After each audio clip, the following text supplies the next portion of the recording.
Squid Game Season 3 just dropped, and holy crap, did a lot of people die. By episode 2, half the cast was already getting wiped out. Some were brutal, some were emotional, and a few, actually kind of satisfying. Today, we're counting down the top 7 deaths in Season 3, the ones that shocked us, broke us, or made us yell at the screen. Let's get into it. Alright, let's start with number 7, Dae Ho. If you saw Season 2, you probably remember him. But if you skipped it, or just weren't paying attention, here's the gist. Dae Ho joins Ji-hun in the whole rebellion against the PlayStation button soldiers. They even get guns. Dae Ho's job? Get more ammo. But when everything hits the fan, Dae Ho freezes. Not because he's evil or anything, he just doesn't want to die. And honestly, the plan was kinda stupid. But that's not why you're here. So yeah, a lot of people die because he didn't bring the ammo. When Ji-hun finds out Dae Ho froze, like I do when I have to give a speech in front of the whole class, he is pissed. In the first game, hide and seek, Ji-hun seeks Dae Ho. See what I did there? No? Alright. He finds him. He strangles him. Brutal. Next, player 333. Now this guy was one confusing mess.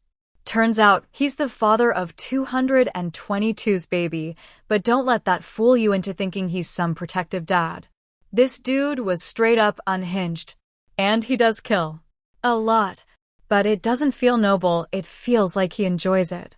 As the season goes on, you realize this guy's not just desperate, he's cold, manipulative, and a full-blown psychopath. In the final game, he even uses his own baby as a hostage to try and kill Ji-hun. But poetic justice hits hard. During the fight, he falls to his death. A fitting end for someone who weaponized his own child and revealed just how twisted he really was. At number 5, we have player 007, the son of player 149. During the hide-and-seek game, he switches sides with his mother and becomes a seeker. According to him, he thinks he can kill someone. But fast forward, and surprise, he hasn't killed anyone. Then he finds his mother, with player 222 and her newborn. And for some reason, he decides this is the moment to do it. To kill 222 and her baby. I've seen Night Shyamalan twists that made more sense than this. Anyway, just as he's about to do the deed, his mother stabs him in the back. Literally. With a hairpin. Right as the game ends, the soldiers finish him off. And yeah, I think the twist was on the same wavelength as a wrestling heel turn, but that doesn't change the fact that the moment is gut-wrenching. A mother forced to kill her son. It's sad. Really sad. Next up, we've got player 222. Pregnant when she entered the game, and she even gives birth during hide and seek, because apparently childbirth is just a 5-minute inconvenience now. She's fine. She survives, mostly thanks to player 120 being an absolute badass and keeping her alive. But then, she twists her ankle. And wouldn't you know it, the next game is jump rope. There's bad luck, and then there's cursed. This woman was cursed. She can't cross the jump rope bridge, obviously.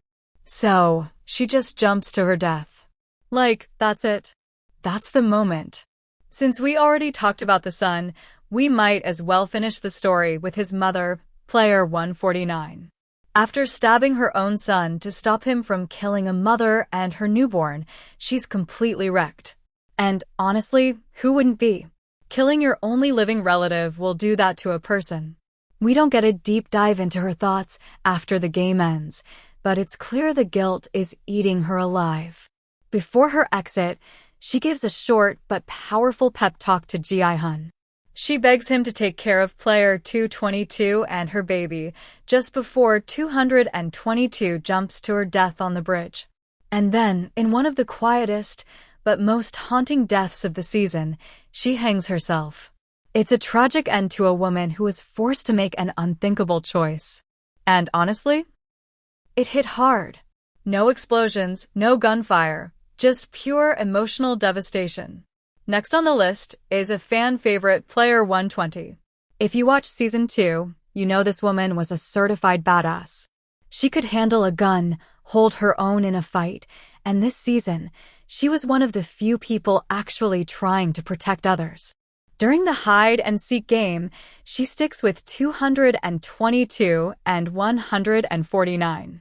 She defends them, kills 2 people coming after them, and even helps 222 give birth.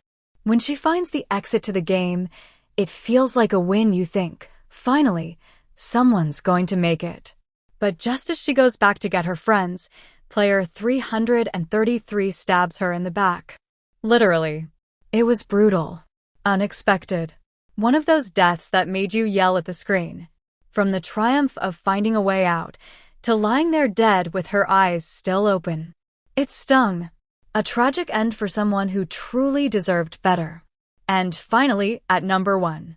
Ji-hun. Let's be real, this guy had more plot armor than Harry Potter. But season 3? Stripped that away. For most of the season, Ji-hun is a shell of the man we knew. He's depressed. Haunted. He blames himself for everything that went down in season 2. The guy who once charged into the games to save others? Gone. What's left is someone who doesn't believe he deserves to live. But with player 159 gone, and then 222 right after, something shifts. Now he's left with a newborn baby, his last tie to the people he couldn't save. And suddenly, he has a reason to keep going. He does everything he can to protect that baby. His final words? We are not horses. We are humans. And humans are he never finishes. He falls, well, jumps, to his death before he can say the rest. It's a tragic, quiet ending for a man who witnessed the absolute worst of humanity and still chose to protect life instead of destroy it. His sacrifice saves the child. And that's why Ji-hun's death is the most powerful of them all. And there you have it, the top 7 most unforgettable deaths in Squid Game Season 3. Whether it was Ji-hun's heartbreaking sacrifice, a mother forced to kill her own son, or a twisted villain falling to poetic justice, this season did not hold back.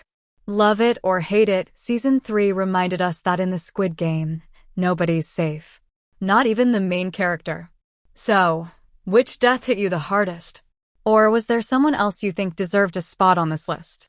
Let me know in the comments, and don't forget to like, subscribe, and hit that notification bell for more breakdowns, recaps, and everything Squid Game. Until next time, don't trust anyone in red, and definitely don't play hide and seek with strangers.